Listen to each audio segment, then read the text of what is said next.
안녕하세요. 김이사입니다. 오늘은 주제가 뭐냐면 은퇴 이민, 사업, 그리고 결혼, 인생 2회차를 준비하시는 분들이 사실은 저에게 많이 연락이 와요. 꼭 결혼이 아니더라도 베트남에서 사업을 하고 싶고 또 새로운 인생을 살고 싶고 이런 분들이 연락을 많이 오는데, 이게 베트남에 사는 한국 사람들이 한국 사람들을 기피하는 이유가 있어요. 일단은 그 이유 중에 첫 번째가 뭐냐면 선택적인 학습. 본인이 보고 싶은 것만 보고 알고 싶은 것만 알려고 해요. 그런데 한국이든 베트남이든 내가 알고 싶은 것만 알고 보고 싶은 것만 본다 해서 그게 다는 아니에요. 그렇다면 일단 우리가 무엇을 조심해야 할까요? 대충 보면 베트남에 대해서 어떤 목적의식을 갖는 사람들은 좀 환상이랄까? 현실과 좀 다른 그런 생각들을 좀 해요. 근데 투어리스트, 여행객이 보는 베트남과 베트남에서 살아본 사람이 느끼는 베트남은 좀 많이 다릅니다. 예를 들어서 저도 베트남하고 한국을 왔다 갔다 하는데, 제가 노동비자와 유학비자 그리고 결혼비자를 하잖아요. 그러면 이 중간에서 느끼는 게 좀 달라요. 예를 들어서 베트남 사람이 느끼는 그런 것과 저희 아내가 느끼는 그런 것과 제가 느끼는 그런 것이 좀 많이 다릅니다. 제가 여기서 그런 것이라고 하는 것은 그게 결혼이 될 수도 있고 은퇴이민이 될 수도 있고 더러는 유흥이 될 수도 있어요. 그럼 어떤 게 내가 원하는 것인지 생각을 하고 그에 맞춰서 어떤 균형 잡힌 정보를 제공해 줄 수 있느냐, 이런 문제는 상당히 다른 얘기예요.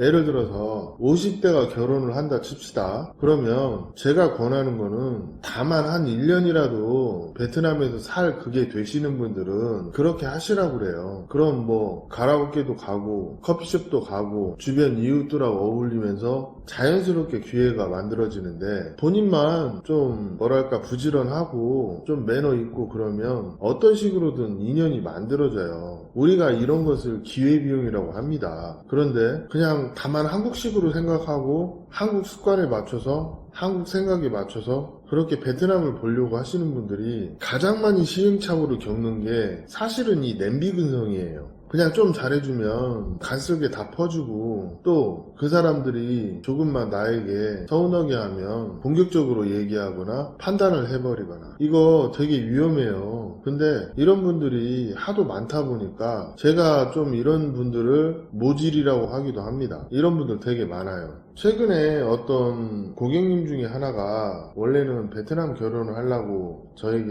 문의가 왔었는데, 아시다시피 제가 신부 소개를 직접적으로 하진 않아요. 제가 신부 소개를 하면 좋겠지만 저는 신부 소개하는 거 그리고 국제결혼 이런데 굉장히 회의적인 사람 중에 하나거든요. 사실이 그래요. 뭐 1년에 끼케하고 한 몇 명 소개해주나? 왜 그러냐면 뭐 예를 들어서 제 주변에 괜찮은 애들 좀 있긴 한데 너 이 사람 한번 만나볼래? 그러면 대부분 시큰둥해요. 현실이 그렇거든요. 내가 예쁘고 괜찮은 여자 만나고 싶고, 그런데 또 한국 남자는 그 기대치가 좀 있잖아요. 근데 베트남 여자들은 그 남자에 대해서 별 관심이 없는 애들이 많아요. 예를 들어서 제가 제 주변 사람들한테 결혼 하나 시키고자 없는 얘기는 할 수는 없잖아요. 그런다고 해서 그 사람이 정말 괜찮고 어떤 장점이 많은 사람이면 저도 추천을 할 텐데, 거진 한 40대 중반 넘어서서 한 60대까지 대충 패턴이 비슷해요. 자기밖에 모르고 자기 중심적이고. 대체적으로 베트남 오는 사람들이 그래요. 새로운 인생을 살기 위해서 오시는 분들이 나름대로 희망도 있고 뭐 자기 바램도 있고 그러겠죠. 그런데 중요한 거는 그 한국 사람들이 사실은 베트남 사람이 보기에 그렇게 매력적이거나 달갑지가 않다 하더라고요. 사실 그래요. 제 아내도 저한테 하는 얘기가 남편이 좀 도와주면 좋을 텐데 안 도와준다, 이런 얘기를 많이 하거든요. 그래서 좀 인색하다 뭐 이런 얘기를 해요. 이게 보는 눈이 서로 다른 거예요. 그러면 이런 그 문화적인 차이를 내가 습득하기 전까지 어떤 기회비용을 치르는 거에 대해서 외국 생활을 좀 해보신 분들은 좀 알고 좀 쓰면서 사람을 사귀어가면서 그렇게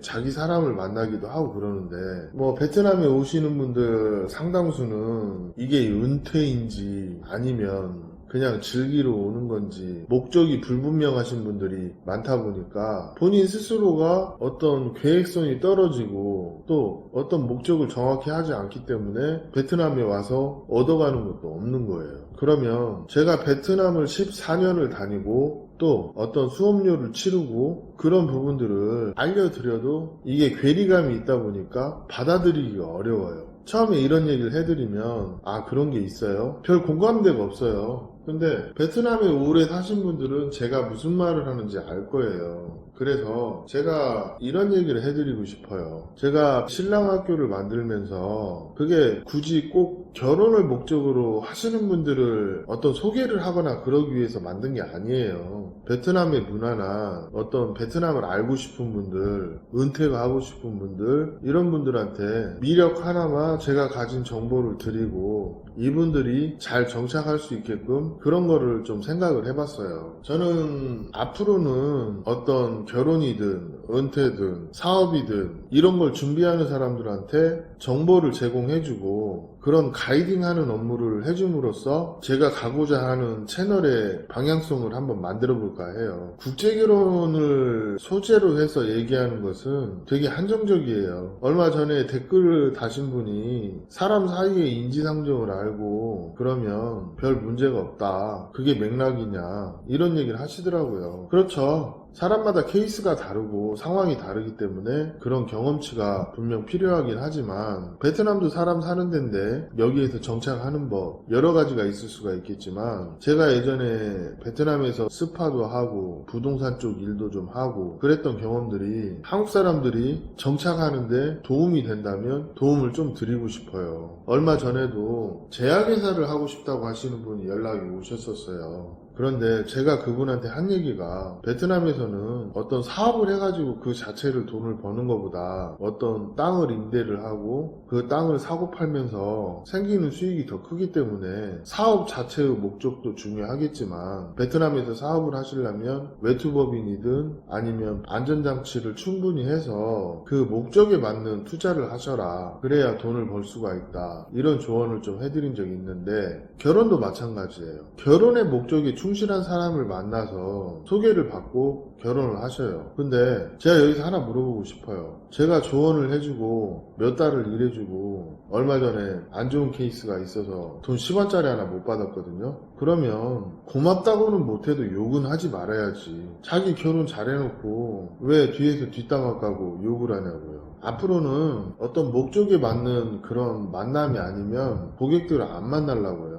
여기 베트남에 오시면서 저한테 만나자, 조언 좀 구하고 싶다 이런 분들 너무 많은데 어떤 목적으로 만나자는지 저는 이유를 모르겠어요. 그냥 하고 싶은 대로 하면 되지. 근데 굳이 만나서 이런 얘기 저런 얘기 하재요. 저한테 무슨 조언을 구해요. 그러면 저는 그 사람 만나면서 돈이 안 들어갈 것 같죠. 본인이 밥 산다고 하는데 그 사람이 밥을 사면 밥만 얻어먹어야 할까요? 저는 그 주의는 아니에요. 제가 커피를 산다든지 그에 대한 어떤 정보를 드려야 되는데 저는 정보로 먹고 사는 사람입니다. 국제결혼 서류도 마찬가지예요. 노동비자도 마찬가지예요. 유학비자도 마찬가지예요. 이 정보를 사고팔고 경험을 사고팔고 해서 어떤 결과를 창출해주는 그런 일을 하기 때문에 정확하지 않은 일은 하지 않아요. 얼마 전에 어떤 구독자님이 연락이 오셨는데 저는 개인적으로 그분 보면서 뭐하러 베트남에 있지? 이런 생각을 좀 했었어요. 본인은 어학연수를 하면서 어떤 기회를 만들고 싶어서 또 결혼이 하고 싶어서 베트남에 정착하고 싶다고 하는데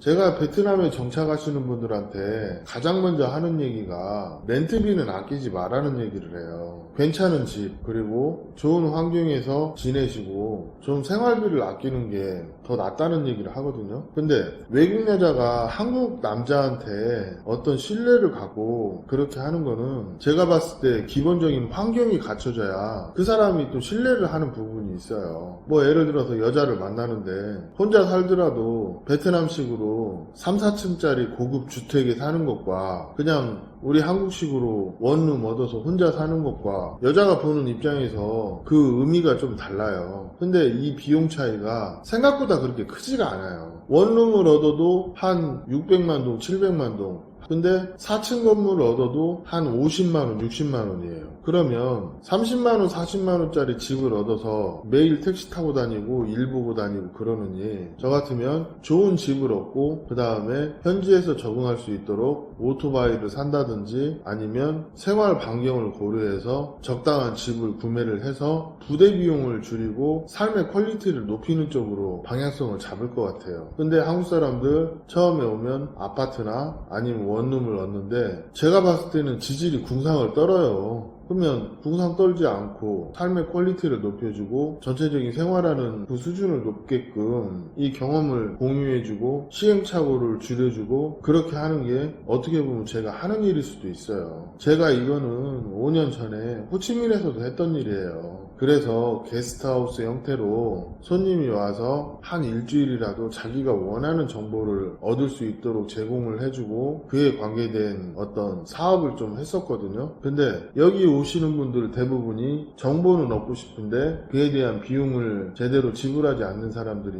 많기 때문에 사실은 베트남에 사는 한국 사람들이 외국에서 오는 여행객을 안 만나는 걸 수도 있어요. 제가 전자에도 한번 얘기했는데 하노이에서 정착하고 싶다는데 저는 하노이에 살지를 않잖아요. 근데 시간이 되면 하노이에서 밥을 먹자고 하면 그럼 제가 거기까지 렌트카 타고 갔다 와야 할까요? 이게 현실적인 문제도 있다는 겁니다. 그래서 적어도 제가 사는 지역에서 정착을 하고 싶은 분들은 제가 그에 대한 정보를 제공해 드릴 수 있어요. 은퇴이민이든 사업이든 결혼이든. 하지만 딱 가이딩 업무까지만 해준다는 거예요. 결혼도 마찬가지예요. 제가 소개를 시켜주는 게 아니에요. 소개를 받을 수 있게끔 여자를 만날 수 있게끔 어떤 노하우를 알려드리고 본인이 스스로 선택을 하는 거예요. 제가 예전에도 한번 얘기했어요. 뭐 저희 구독자님들이랑 가끔 통화하다 보면 외모 좀 따지시는 중년들이 있어요. 그러면 제가 추천하는 게 두 가지예요. 섹시한 아줌마나 아니면 가라오케 가서 직접 꼬셔라. 제가 사는 지역은 가라오케 비용이 그렇게 많이 안 나와요. 그냥 라이트하게 가서 여자 만나고 맥주 몇 병 마시고 하시면 한 돈 10만원 좀 넘게 나오거든요. 그럼 몇 번 다니다 보면 누가 굳이 소개시켜주지 않더라도 관심을 갖는 여자들이 있어요. 뭐 그런 여자 만나시는 게 제가 볼 때는 나쁘다고 생각을 안 해요. 아니 나이 많은 분이 젊은 여자 만나면서 솔직히 돈으로 치환을 하는 건데 그 중에 나한테 호감을 보이고 관심을 가져주는 여자를 만나면 무슨 상관입니까? 그리고 한인타운이 있는 지역에 외모가 좀 있고 한국말을 좀 할 줄 아는 사람들은 대체적으로 그 유흥 쪽에도 발을 걸치고 있다고 보는 게 제가 볼 땐 맞는 것 같아요. 마사지든 어떤 미용실이든 가라오케든 식당이든 형태만 다를 뿐이지 어떤 서비스업을 하고 있어요. 이런 분들이 왜 거기를 안 떠나고 그 한국 사람들을 상대로 부딪히면서 그렇게 할까요? 결론은 돈이에요. 그런다고 해서 어떤 돈을 밝히는 거와 또 남녀지간의 상성이나 남녀지간의 어떤 교제를 하면서 생기는 감정이나 이런 거는 다른 얘기예요. 근데 유독 국제결혼이라는 주제에서는 이 국결 수비대들이 그 엄격한 잣대로 갈라치기를 하는데 그 현실에서는 통용도 안 되고 맞지도 않는 얘기예요. 얼마 전에 어떤 분이 저한테 연락이 왔어요. 구독자님인데 나이가 59세인데 택시 운전을 하신다고 하더라고요. 그러면 제가 봤을 때는 현실적으로 한 30대 중반이나 후반 정도 보시면 괜찮을 것 같아서 뭐 그 정도 선에서 보셔라. 그러면 베트남에 와서도 굳이 소개받지 않더라도 많이 있다 이런 얘기를 했는데 마지막에 하는 말이 아우 여자가 나이가 많으면 성적 매력이 없다 그런 얘기를 하시더라고요. 그래서 제가 웃으면서 현실 파악 안 된다고 굉장히 위험한 생각이라고 얘기를 했더니 본인도 인정한다 하더라고요. 차라리 이렇게 인정이라도 하시는 분들은 괜찮아요. 근데 저한테 연락 오시는 분들 중에 자기 나이가 뭐 50대 후반인데 동안이래요. 그래서 한 40대나 40대 중반 정도 보인다. 10살은 젊어 보인다. 이런 분들 되게 많거든요. 그리고 자기 운동 열심히 하고 있기 때문에 체력적으로 문제가 없다. 이런 분들 많아요. 근데 제가 이런 분들 만나보면 열의 9은 그냥 제 나이로 보여요. 절대 어려 보이지 않습니다. 한국 남자들 대표적인 착각. 본인이 어려 보인다고 생각해요. 근데 열이면 열 다 제 나이로 보입니다. 절대 그렇지 않아요. 이 한국 여자들하고 똑같아요. 생긴 건 좆도 없는데 그 어플 사진 만들어가지고 그게 본인의 어떤 기준치인 줄 알아요. 이런 정신 나간 여자들 많은데 한국 남자들 존나게 욕하잖아요. 근데 정신 나간 남자들도 되게 많아요. 내가 볼 때 인물도 없고 나이도 들어 보이고 그런데 옷 한 영하게 한 20, 30대 스타일로 입고 와서 본인이 젊어 보인다고 그래요. 젊어 보이긴 개뿔. 그냥 나이에 안 맞게 옷 입는 것도 사실은 어떻게 보면 되게 추해요. 그걸 아셔야지. 근데 또 그런 얘기 하면 죽자 살자 달라들죠. 그러니까 얘기 않는 거예요. 그렇기 때문에 베트남에 사는 한국 사람들이 한국에서 오는 여행객들을 기피하는 걸 수도 있습니다. 제가 글로벌 라운지라고 그 게스트하우스 개념으로 현재 운영을 시작을 했는데 이용 고객이 있으면 연락을 주세요. 그러면 서류든 사업이든 결혼이든 원하시는 정보 있으면 공유해드리고 도움을 드리겠습니다. 물론 비용은 받습니다. 그냥 가이드 비용 정도 해서. 왜? 저도 손님이 오면 계속 같이 움직이면서 신경을 써야 돼요. 그러면 그 인건비 정도는 주실 생각하고 오시면 뭐든 공유를 해드릴게요. 제 주업이 국제결혼 서류, 비자, 유학비자, 노동비자 이런 일을 하기 때문에 그냥 시간적으로는 좀 한가한 편이에요. 그래서 한 달에 많이는 아니어도 한두 명 정도는 그렇게 원하시는 정보를 드리고 또 돌아가지 않게끔 조언 정도는 해드릴 수 있습니다. 그러면 정착을 하시는 것도 도움을 받을 수 있고 사업을 하시는 것도 도움을 받을 수 있고 결혼을 하시는 것도 저렴한 비용으로 도움을 받을 수 있어요. 그건 사실이에요. 근데 이걸 어떤 장사를 하기 위해서 그런 것보다 정말 필요한 사람들에게 도움을 주는데 한국 사람들 전화는 많이 오는데 전화로 알려드리는 것도 한계가 있고 또 여행을 와서 어떤 정보를 취한다는 것도 한계가 있어요. 그 여행객과 현지인 사이에는 분명 빗장이 있습니다. 그 빗장을 열고 현실적인 정보를 제공을 해드리겠다는 거예요. 근데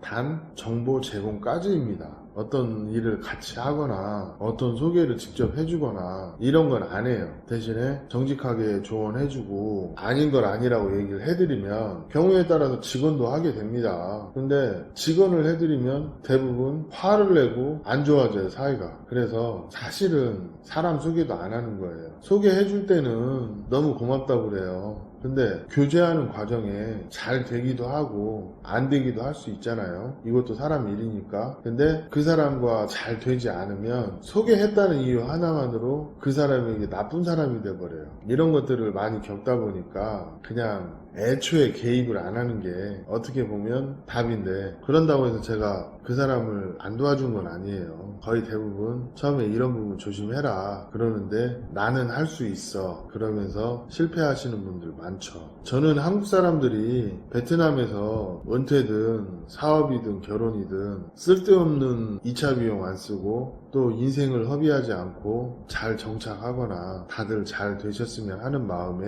오늘 이런 얘기를 한번 해봤습니다. 앞으로 글로벌 라운지를 활성화해서 은퇴, 사업, 결혼 이쪽으로 하시는 분들과 소통을 하면서 좋은 인연을 만들어 가도록 한번 해보겠습니다. 오늘 이야기는 여기까지 하겠습니다. 감사합니다.